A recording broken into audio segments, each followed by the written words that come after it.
Mummy आपसे एक बात पूछूं? हाँ पूछ बेटा। जब बुआ जी घर में आती है तो पापा थोड़े बदल नहीं जाते? थोड़े बदल जा? अरे मैं तो बहुत बदल जा बेटे।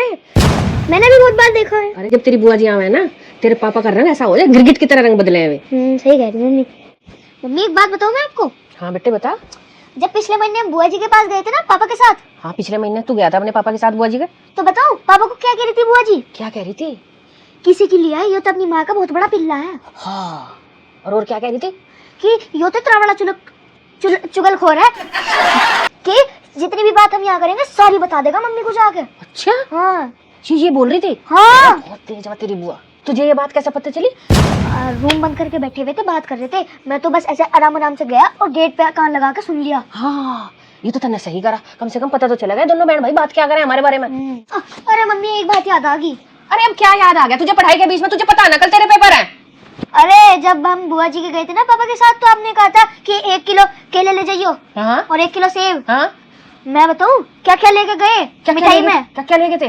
बाजू नहीं काजू कतली और गुलाब जामुन और आपके मिल्क केक। अच्छा हाँ और स्पंजी रसगुल्ले व्हाइट वाले। और तेरे पापा ने तो मुझे अब तक बताया नहीं। मैं तेनू कह रहे थे मैं तो बस 1 किलो केले ले गया।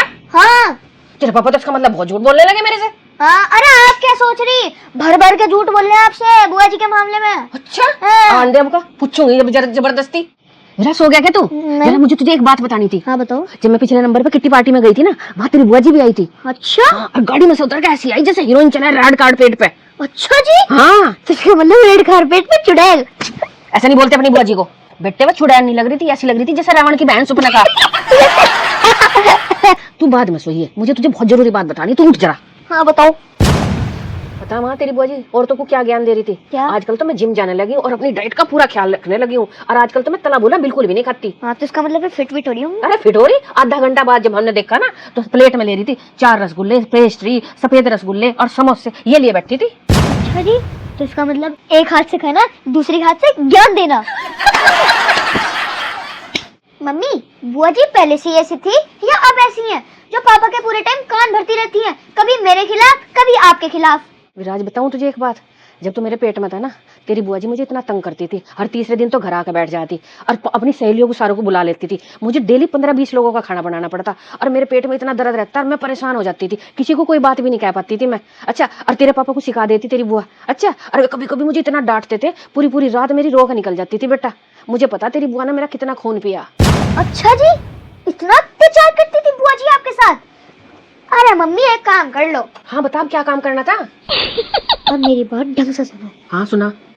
हम कुछ ऐसा करें जिससे बुआ जी और पापा जी के बीच में लड़ाई हो जाए, जिससे पापा का भी रिश्ता खत्म बुआ जी से और बुआ जी का पापा से भी रिश्ता खत्म। अच्छा मम्मी बताओ इससे क्या होगा? बुआ जी का रिश्ता यहाँ से खत्म ही हो जाएगा, बुआ जी यहाँ आने की नहीं, मैं भी खुश और आप भी खुश और बुआ जी की टेंशन भी खत्म। बदतमीज ऐसा सोचता है तू बुआ जी के बारे में? वो तेरे पापा की बहन है और मेरी ननद है। वो हमारी बड़ी है, हमें उनकी इज्जत करनी चाहिए। वो जैसी भी है हमारी बड़ी रहेंगी और हमें उनके आशीर्वाद की हमेशा जरूरत पड़ेगी।